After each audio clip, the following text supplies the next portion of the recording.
I'm Bea. And I'm Sam. And we're two best friends who like to talk shit about smut, wingspan, And sometimes books. Join us every Wednesday for a new episode.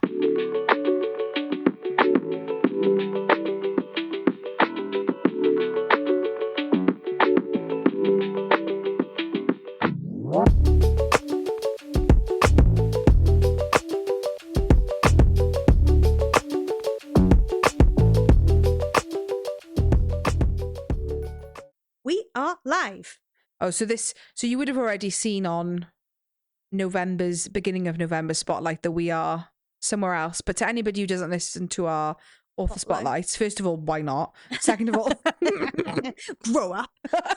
Second of all, grow up. Third of all, go fucking download them. Yeah, just to talk about it again, as you can see, we are somewhere new. And this could be the start. All we've done tonight is sing of something new. Someone commented on that on one of our videos. Like, I love how much you commit to it. And I'm like, why not? What was I singing? I think we were singing Taylor Swift or something. Oh, yeah. Oh, it was a fly. Pick that up on the camera as well. Ooh, it was a big one. So we are in our, I hate using this, we're in our studio, which is a garage with some gym equipment at the moment. But it will be partially very soon. Yeah, hopefully. Well, hopefully by the next time we're filming, we'll have some semblance of something. Yeah. Few housekeeping. That's not the word, is it? Whenever you say that, it feels like rules, like a row. Like, what have we been doing? Housekeeping. Right. Listen up. Stop what you're doing. No, I'm not doing that. Go on. Just like a few things to talk about. Oh, go on. We hit 13,000 followers on TikTok, which is bananas. Bonkers. Remember when we wanted 1,000? Oh, I don't know, I just feel like, because it's such a bizarre thing, isn't it? We sit in the fucking garage in your house talking to each other like a pair of lunatics. Yeah. And because it's not the most like direct thing, is it? Yeah. But obviously you're out there, like of course you are, but we don't see it all the time. Like some of you message us and that's lovely, and we do get interaction, but generally on like a day to day, on a week by week, we don't. So when we do get an influx of like interaction and comments, and it's so lovely, but it's just insane because to us, we're still sat in a cold garage with a storage heater, a caravan heater. But yeah, that's just like wild. We've had so many authors reach out and send us copies of their books lately. Like, oh yeah, all the author spotlights have been so kind. We've obviously been putting videos up, so if you follow us on Instagram and TikTok, you've already seen them. But like, we're so fortunate, and honestly, like, we didn't start doing this to get free books. Oh my god, no. That's never ever been our intention. No. But like, yeah, we're so grateful and we're so lucky. And I suppose on the same thread, we've had people reaching out asking us for our wish lists, which we never ever expected. Yeah. And again, something that we don't expect. We don't expect people to put their hand in their pocket and give us books. No. But just because people have messaged us asking for them, they are now on our link tree in our profile, so you have access to both our wish lists. Again, not expected in the slightest, but they are there. Mm-hmm. We would also be super, super, super grateful if anyone could leave reviews on any platform that they're listening on. Oh, you're being way too polite about this, right? I'm gonna take a minute because we for whatever reason, the like app that we use for our podcasting doesn't show us reviews. The only way we see reviews is like going on to Spotify and seeing them. Now, I'm an Android girly, so I don't have access to Apple Podcasts to go see our Apple Podcast stats. Well, not our stats, our reviews. And like, we're very lucky. We've always had all organic, but like really good five-star reviews on Spotify. We've got a really good rating on Spotify. And as much as it's like, does a review matter? It doesn't in terms of like, I don't care really what the number is, but it does have an effect to like how our podcast gets pushed out. So like, it does affect the transparency. Like, these apps push podcasts with higher rating. Yeah, and like, we're not that we're like, oh, we want more listeners, blah blah blah. Like, we're happy with the listeners that we've got. But if we get good reviews and get more listeners, it means that we're in a better position to do more with the podcast and give you more of what you want. Like, at the minute, this is completely funded by us. So like, we are limited in terms of what we can do. Yeah. So just the more the podcast gets out there, the more we can do and the more we can put back into the podcast. Yeah, and I got no issue with somebody listening to us and not liking us, right? That's absolutely fine. So basically what happened was I somehow managed to get onto Apple Podcasts. I don't really know how I did it to this day, but we only had like 2 ratings, one of which was a 5-star. Somebody left a review, really kind, so you can rate and review. And then somebody giving us 2 stars, which, like, whatever, right, that's their prerogative, but they didn't leave a review, so we don't even know why they didn't like us, right? So first of all, if that's you coward, comment. I'm looking at, if you're the person who 2-starred us on Apple Podcasts, leave a comment next time and let us know. I haven't got an issue if they've got valued reasons. If they're like, these are foul-mouthed girls who, no. I like, my gut instinct, I think I've got a gut feeling that that's why somebody 2-starred us. I don't care, but just leave a review. I just want to know why you don't like us. But, you know, if you're a fan and you listen every week and you're listening now on whatever platform, it makes a big difference. We would appreciate it. Yeah, like, whenever people say, what can I do to support without like a monetary contribution, because like obviously we appreciate that's a lot. Download our podcast. So if you listen to it, like, download it. Don't just like listen on a browser. I don't really know how to describe it, but like, download it on Apple, download it on Spotify and Amazon, whatever you listen to, Pocket Cast, because that's how we get our, like, that's how we improve our footfall. In the podcasting world, a listen doesn't count, it's a download. So first of all, download whatever application you're using. Please just download. Second of all, if you leave a review or a comment, that's amazing, because as much as we don't like, I don't care that somebody 2-starred us. Are you sure? I actually kind of live for it, because I just want to know why they don't like us. I just wanted the opportunity to like to know. But you wanted to be able to clap back, didn't you? I wanted to be able to screenshot it up and load it to our social media and be like, no. If you like, leave a review, we don't care, as in, oh, that sounds bad, we don't care, I've said that out. It just means that Apple Podcasts, Spotify, all these places, they push podcasts with higher ratings. That's all I'm trying to say. Yes. Anything else happened recently? If you want to help, if you want to know how to help this podcast in any other way, if you can, we have a Patreon. It's very small amounts, and we posted on our Patreon, but like, at the moment we're sat in an empty garage, but maybe by next week you will see that this is a bit more of a we say professional, but a bit more of a professional setup. All of that is funded by Patreon. Like, every penny we get through Patreon at the moment goes back into this. Like, we are not profiting, and pretty much until, like, unless we're like, you know, I'm not saying never say never, but unless it's like crazy amounts of money, it's always going to go back into this. So like, if you want to help, even if it's just like £3 a month, it goes into making this podcast better for everyone. You're on your soapbox now, and I was about my 2-star review. You coward. You right? Can I start, or yeah, I'll let you have your moment. I was really enjoying myself then. Serpent, the Serpent and the Wings of Night. Do you know what I find wild? Go on. We recommend Carissa Broadbent to anyone who will listen. And we've never done her on this podcast. Never. Yeah, I know. We say Daughter of No Worlds changed our life, yet we've never done a Carissa Broadbent book. Do you want to know what it is, right? Honestly, I might actually get emotional talking about this. I love Daughter of No Worlds so much that it would, honestly, we'd have to prep for those episodes for like 4 months in advance, because I would literally have to like go through every nook and cranny of that books, because I couldn't. I'd be so angry with myself if we did it, and I didn't like talk about everything. If you didn't do it justice, because, and I've only ever read all of them once. So whereas like with ACOTAR, and I've just read those books so many times that like I can just reel off, you know. But like, honestly, I just cry the whole way through those 3 episodes because I love those books so much. I love this duology as well, not like, no hate, but we are Daughter of No Worlds girlies. We really are. War of the Lost Heart series is criminally when we say underrated, like, everybody who talks about it raves about it. Like, I've never heard anybody give this a bad review, but people don't talk about it enough. It's because Serpent is her like big traditional, like, because Daughter of No Worlds is still indie published. It never got picked up traditional, which is also fucking wild that it hasn't. But Serpent was like her big, which is fine, but like, I know. I just find it hilarious that we've never done a Carissa Broadbent book, yet we literally fucking like we love her. Girl over her. I've read everything she's ever written. well, that's available anyway. Yeah. But here we are. We're doing it now. Mm-hmm. The Serpent and the Wings of Night. Yeah. I'm going to start with the summary. I've got the blurb up in front of me. Go on. The adopted human daughter of the Nightborn vampire king, Oraya, carved her place in a world designed to kill her. Her only chance to become something more than prey is entering the Kejari, a legendary tournament held by the goddess of death herself. But winning won't be easy amongst the most vicious warriors from all 3 vampire houses. To survive, Oraya is forced to make an alliance with a mysterious rival.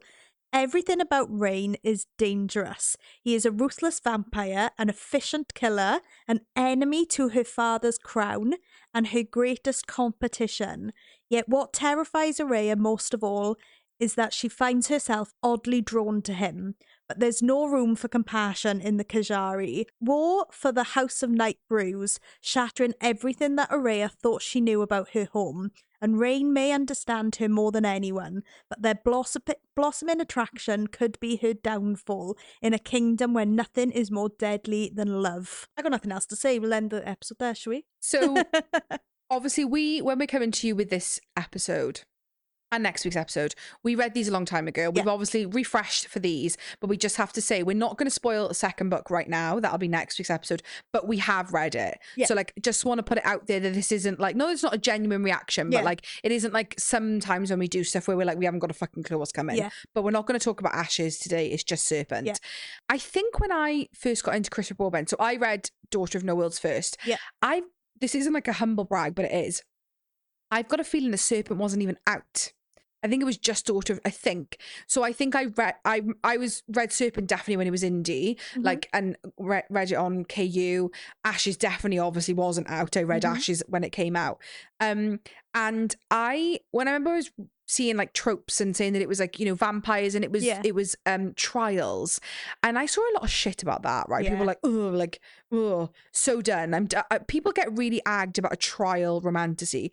I fucking love it. Yeah. I love trials. It's one of the things that I'm like happy to read a million times over. I don't think it's overdone. No. There's a lot of books that are trials, but I think there's so much variation in the definition of trials. It doesn't get tired, personally. We'll be back after a quick break. Greetings and salutations. My name is Tanisha. I am the host of Wellness Through Reading. This is a podcast dedicated to keeping reading a daily habit as a form of self-care. On the podcast, I give tips and tricks on how to keep reading daily. Also, I give out great book reviews of books that I'm currently reading that you can add to your TBR list. We post episodes every Wednesday. If you haven't already, hit that subscribe button so that way you stay updated when new podcast episodes are uploaded. And as always, I wish you, my listener, good wellness and good reading.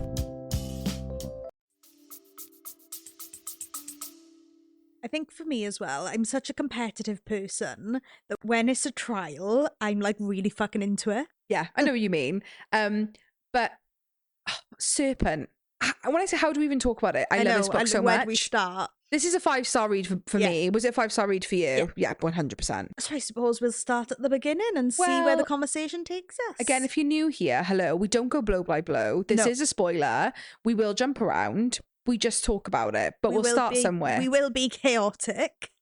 But Oraya, yes, is human. So yes, and is taken by Vincent when she bites him and he decides that he quite likes her. And she's like 5. Oh yeah, she's a tiny little infant. So you get the first chapter as like basically a prequel sort of thing.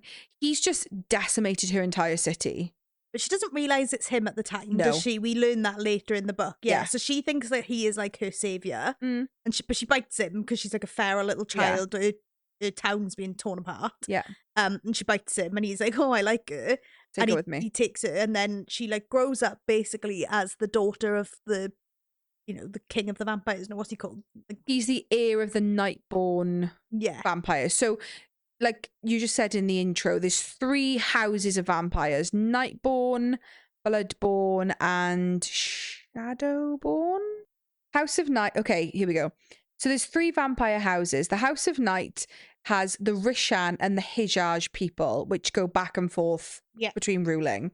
The House of Shadow has mind magic and the House of Blood has blood magic. Yeah. So this duology focuses on the House of Night, and it's called the Nightborn duology. Yeah. Again, this is not spoilers, but Carissa intends to write duologies for every house. So what's about to come out, which is, I can't remember the title, it's called like the Songbird and the something, is about the Shadow houses. Okay. It's going to be that. It's Misha's story. Ooh. That's going to be a duology, and then she intends to write a House of Blood duology after the fact, which will be another 2 books. Nice. So we don't know if there are sort of clans of people within the other houses, but within this house, there's 2 types of people. So there's Raihn and Hiaj, Hiaj, Hiaj. Hiaj. So Vincent is Hiaj, and over time, these 2 houses are always fighting for the crown. But as of right now, Vincent is Hijaj or Hiaj, and the Raihn are seen as like the oppressors, effectively. Oraya is taken by Vincent at a young age because she's effectively orphaned in this conflict that he finds her in. Raises her. She's obviously totally human, very fragile, and is living in a palace and a world and a city of vampires. And Vincent isn't married, doesn't have any children. Like, vampires can have children, but doesn't have any children, isn't married, and just raises Oraya. At a certain point in her teenage years, she decides like she doesn't want to be like, well, she's just like a how would you describe it? Like a steak in the middle of a group of carnivores. And they decide you need to become like more deadly than them or be able to defend yourself. So Vincent over time trains her to be like super like literally a killer. Like, she can kill vampires better than vampires can kill vampires because she has to. And when you start the actual main bulk of the story, she is about to enter, like you said, a trial called the Kejari. Yeah. You know, one, like, not my favorite thing about Oraya, but just one thing I fucking love about Oraya. I was gonna say then, do you remember? Obviously, you read the book. She like goes to the slums, and not heals people, but like gives people like peace before they die. No, yeah, no, she goes to the slums to hunt vampires. Yeah, but she like there's something about her. She's got magic. Oraya spends her nights protecting humans from the vampires who hunted them in the human district.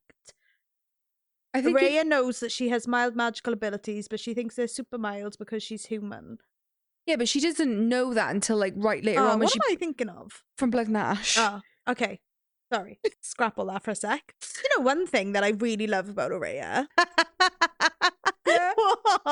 Why are you laughing? Oh, God. Go ahead. You know, one thing I really Sorry.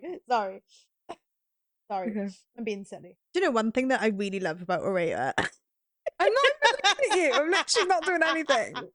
I'm minding my own business over here. Okay. When you were like, she goes, I was like, she fucking doesn't. Liar! I didn't read the entire thing, but I read the first like 2/3 of the book. Okay. I was like, she doesn't, babe.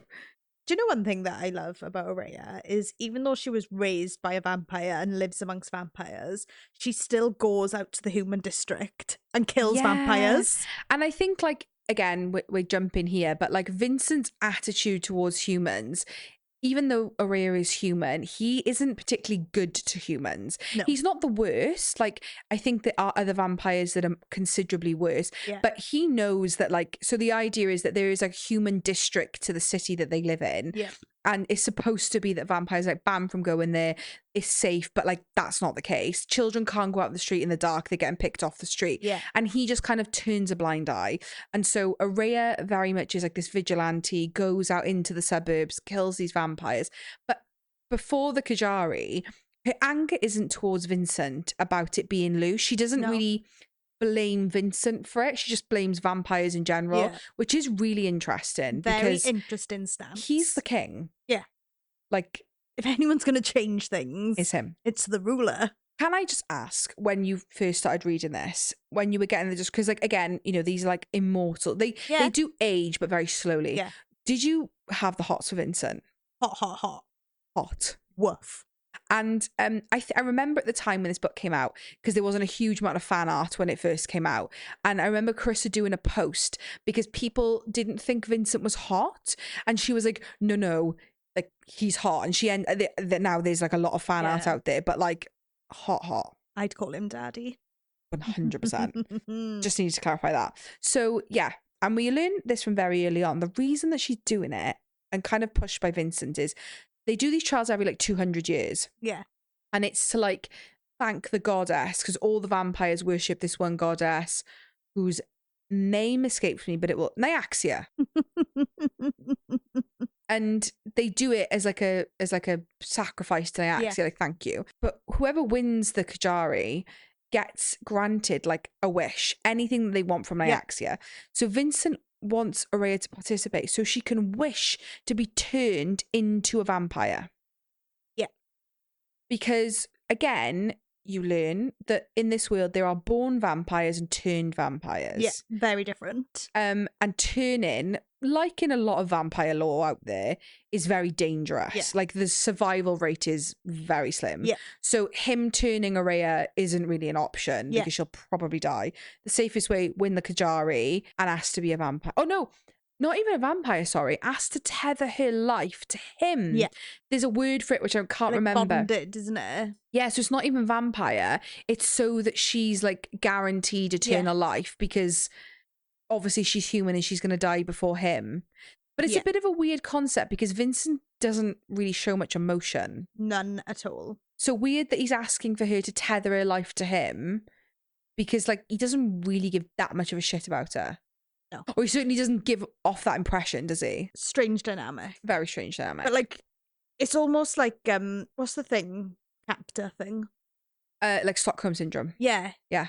Like, because she should hate him. Like, but I guess from the prequel, there's no implication she has any family. Yeah. So when we say captor, I suppose it was more of like she was an orphan. Yeah. She either died in the wreckage or like he took her. So yeah, I guess. Yeah, you definitely don't get any like hostility from Oraya towards Vincent. Like she doesn't see him as like a negative. We learn about the two different types of vampires. Mm-hmm. And when they do the beginning of this Kejari, they have to invite everyone for like a dinner and it's all amicable. And it's the first time Oraya sees Raihn vampires in the mix, because everybody she's ever been around has been the same as Vincent. And from across the room, she spies somebody who she just says immediately she's drawn to. With vampires in this world, or certainly with the Nightborn vampires, they have wings. Yeah. But they can make them appear and disappear at will. What Vincent is, which is Hijaj or Hiaj, is like bat wings. Yeah. The Raihn are like angel wings. They're black feathers. So this mysterious person she sees from across the room is Raihn. Nobody has their wings out at that point, but like... Yeah, it's like a show of dominance, isn't it? To have your wings out. So like they're all sort of like sussing each other out, so nobody has their wings out. Yes. Yeah. So she sees Raihn, who obviously turns out to be our MMC. And they end up pairing up together in the Kejari. Yeah. One really sad part of this book... Obviously, when she lives in the castle with Vincent, she's friends with somebody called Alana, who's like an old lady. Yeah, and she goes to visit her. But she's one of the very few human that lives within the vampire district, because she is like basically like a bloodletter. Yes. She gets paid by vampires to be drained. From, And she says, like, it's surprising that somebody of her age is still alive. Yeah. Because usually these people die where vampires just lose control. But basically, when she gets entered into the Kejari, the first trial... It's not even the first trial, it's the first night. So the Kejari it all happens in this moon palace. Yeah. It's just a giant palace where they lock them all in for the duration like Big Brother. It's literally horny vampire Big Brother.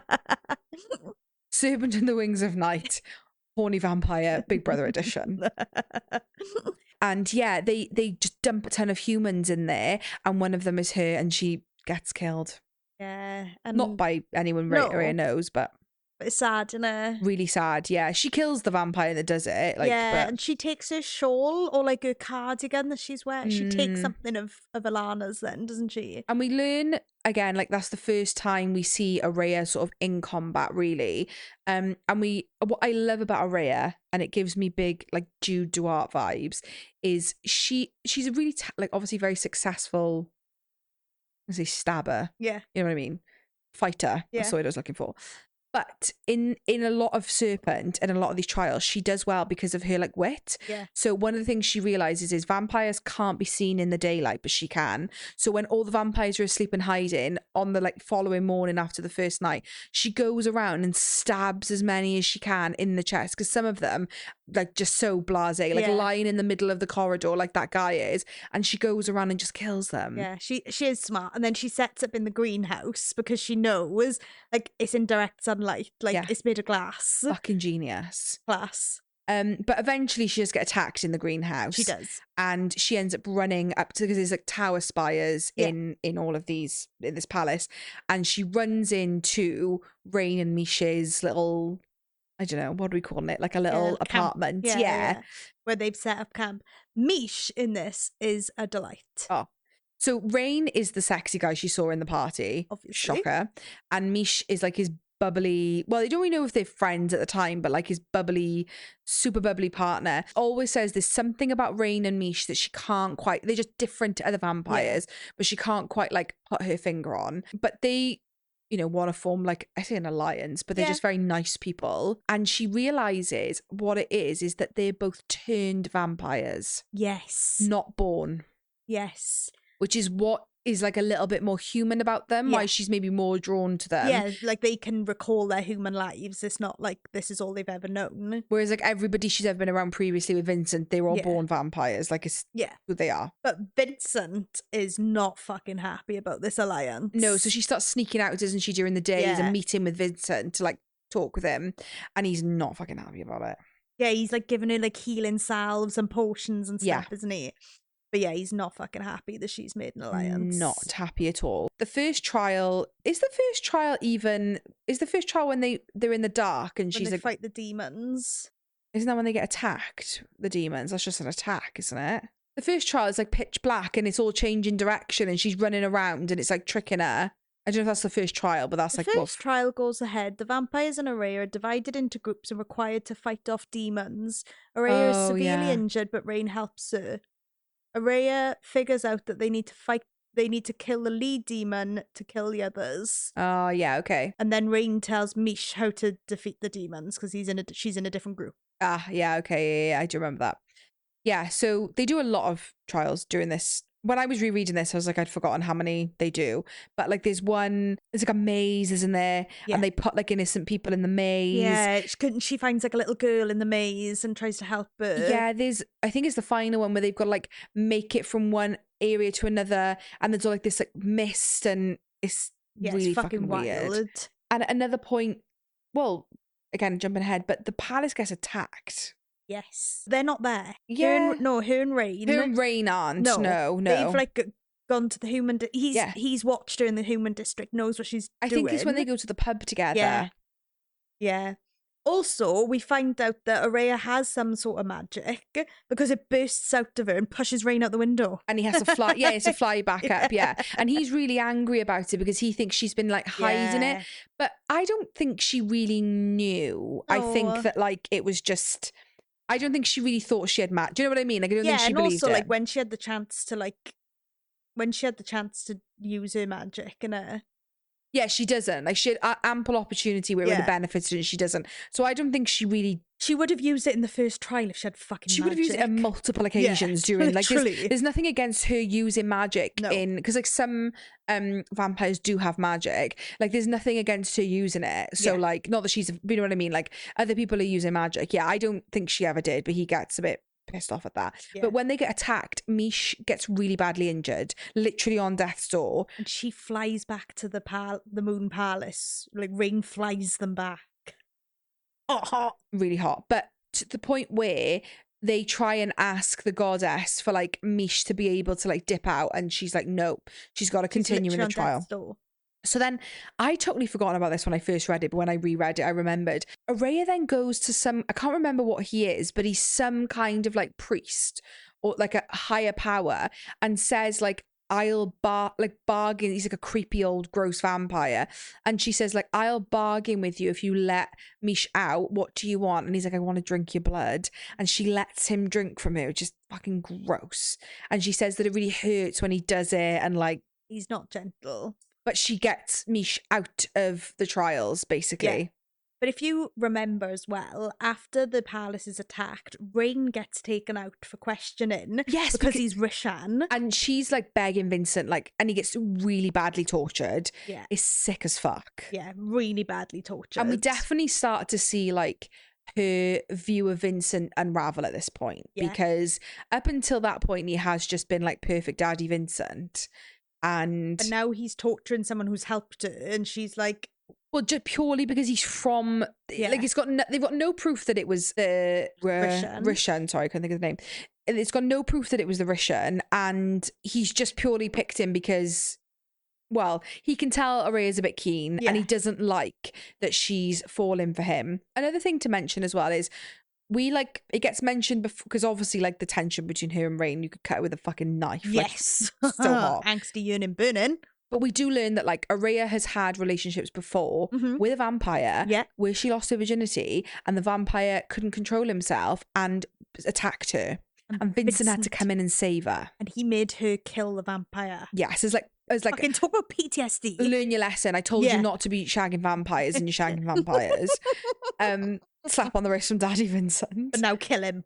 But now slice his head off. Like, you can fucking sort this out. I'm not sorting it out for you. So she has a lot of, like, I think she definitely holds back admitting that she has feelings towards Raihn because she's been hurt in the past.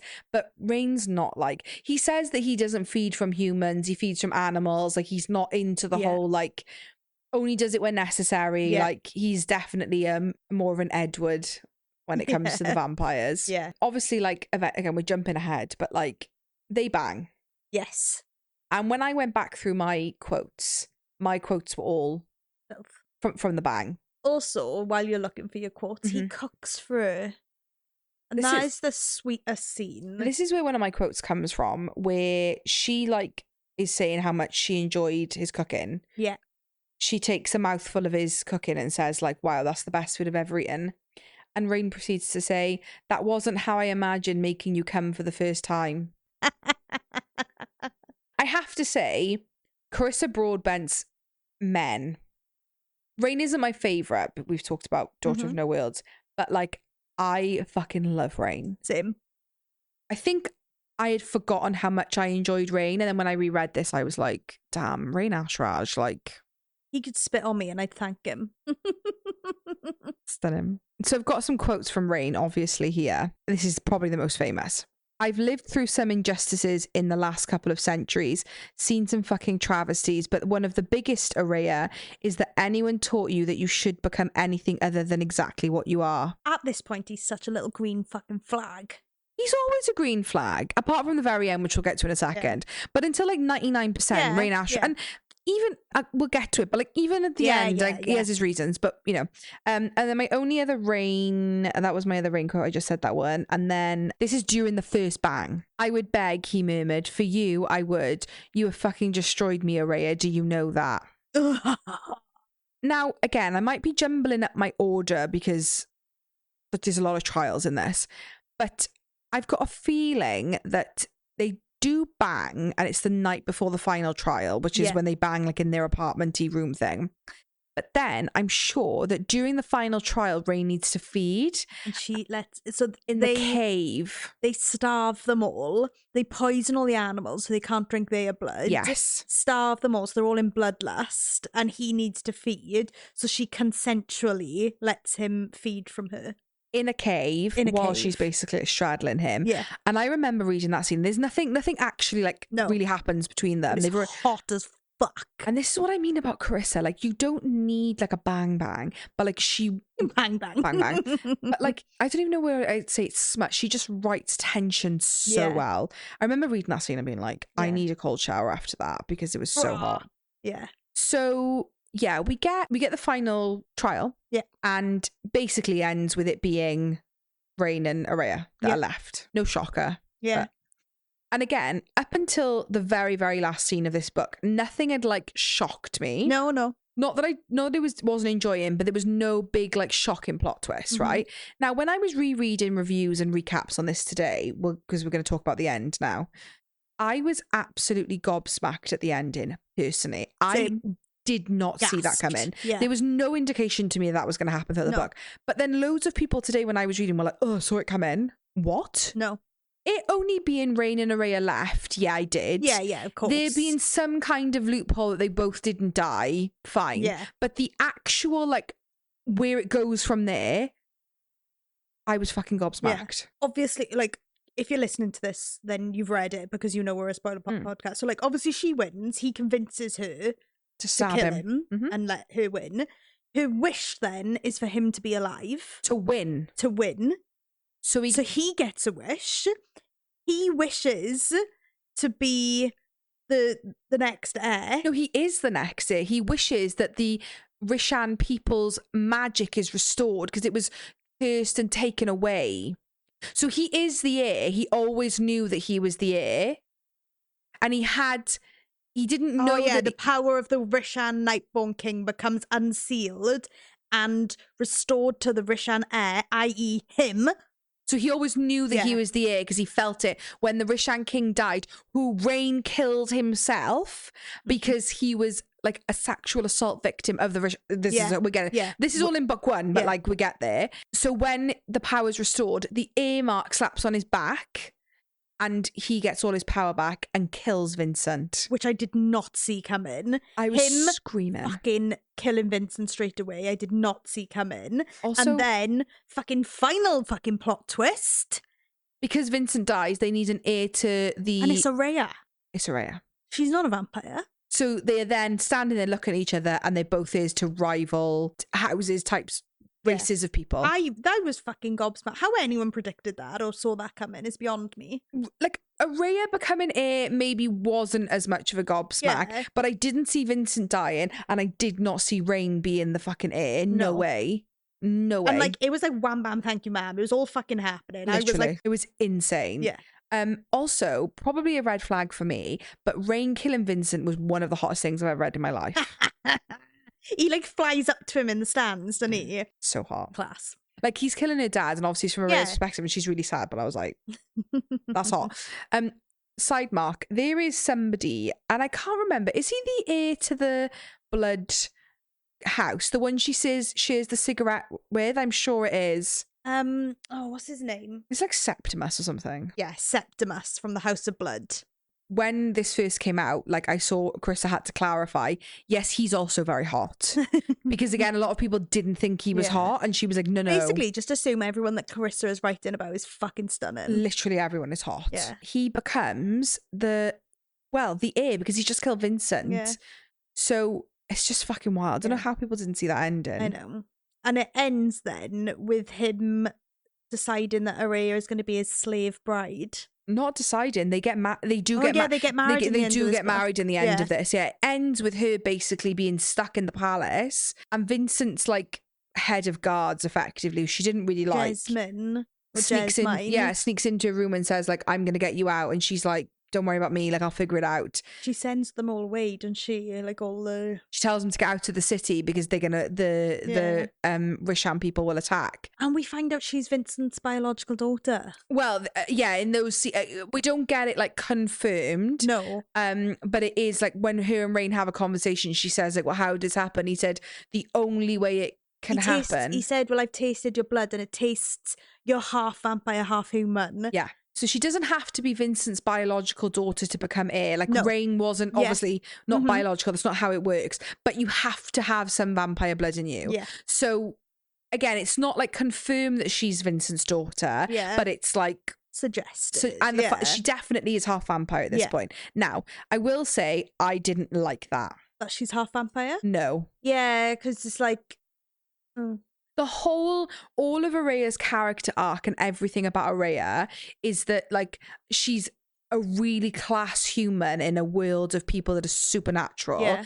And every time she uses wits, like she doesn't need to be a vampire because she's got other things to offer. And her Vincent's whole thing to her is, you're not going to be the physically strongest, you're not going to be the physically fastest. You need to be able to like outsmart them and outwit them and like find their weaknesses and use that against them. And the whole way through the book, that's what she does. It's not just like, oh, she just stabbed this person and won. Like every single thing she does is meticulous, to then at the very end it just be like, but the whole time she was actually okay, she's not a full vampire, but she's still like not human. And I I didn't love that. Yeah, no, I agree. And I know a lot of people didn't love that either. Yeah, like no, I the agree. feedback was mixed. Yeah. But it's still a 5-star read for me. Yeah, I devoured it. it. It was the plot twist at the end was just fucking wild. Yeah, I didn't see it coming. And, if you did see it coming, good for you. You're obviously very good at, predicting fantasy. But Congratulations.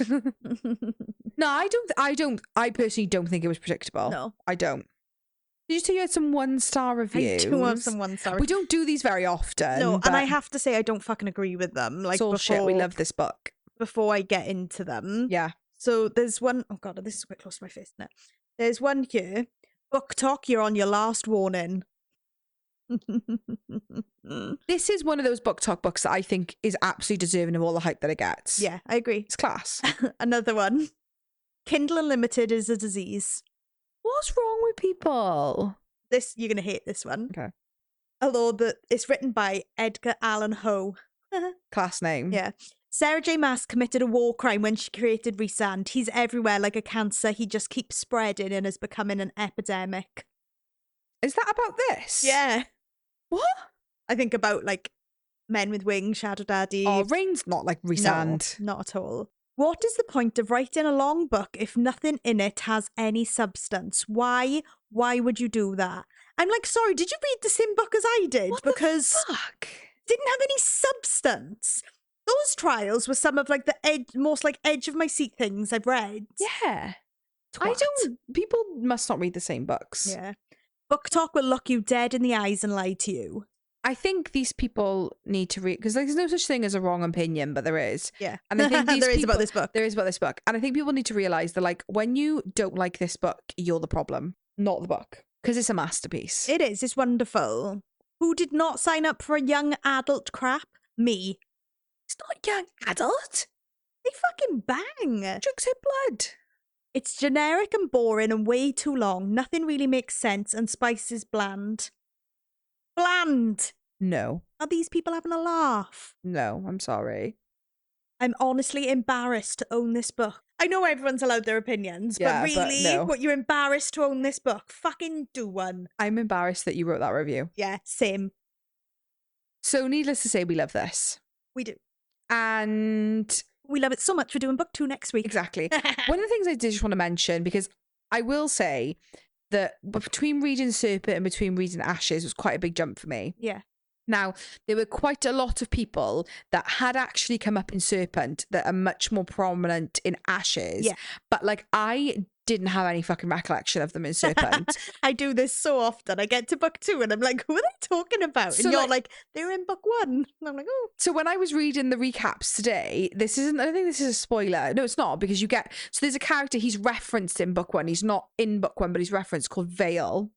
And they say, when this is like basically when they're slagging him off though, aren't they? In book 1, when Misha's healing, she gets taken to like friends of Rain's, and again, their names I don't remember, but they're 2 friends of Rain's that are looking after Mish, and they're talking about their other friend Vale, who's on his way to like their land, and he's just got married and is bringing his new bride.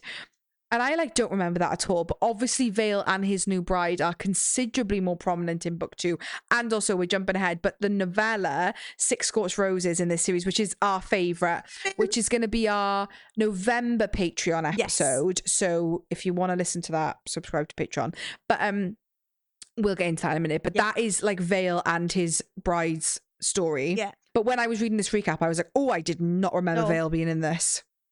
Because when I read 6 Scorched Roses and you were like, yeah, Vale's in the other 2 books, I was like, remember? Me either. Like, it was just like, phew. But I do think now when we reread Ashes, we'll have so much more of an appreciation for Vale. I can't remember if Carissa says you can read 6 Scorched Roses before. You must be able to. Yeah, you must. Because it happens before. So in theory, like, maybe if you've just read Serpent and you're like, what do I read next? I would actually recommend 6 Scorched Roses and then Ashes, because you do get much more Vale. You're just more connected to the characters than you are in Ashes. Yeah, it's fucking phenomenal. Raihn Ashraj is one of my favourite. Any man that Carissa Broadbent writes is a fucking delight. Yeah. But she just like, she can't write ugly men. And like do you know what it is? Like there's like they don't, not I say other people's men try too hard, but like they're actually kind of Does that make sense? Effortless. Yeah, and they're like not that morally grey, but they're not the bad boys, but I love them. Normally I'm like, oh, he's too good, if you know what I mean. Yeah. But I actually don't mind it with Chris's men. No, I agree. So join us next week for the Ashes and the Star-Cursed King. Yeah. It's one thing, Chris, I will say, your titles are a lot. They're a mouthful. Oh, God. Ooh. They're a mouthful. And then, like we said, end of November's, we always put our Patreon episodes at the end of the month. So November's Patreon will be Six Scorched Roses. Yes. And at some point in the future, because the third book is due out like soon in the next couple of weeks. Yeah.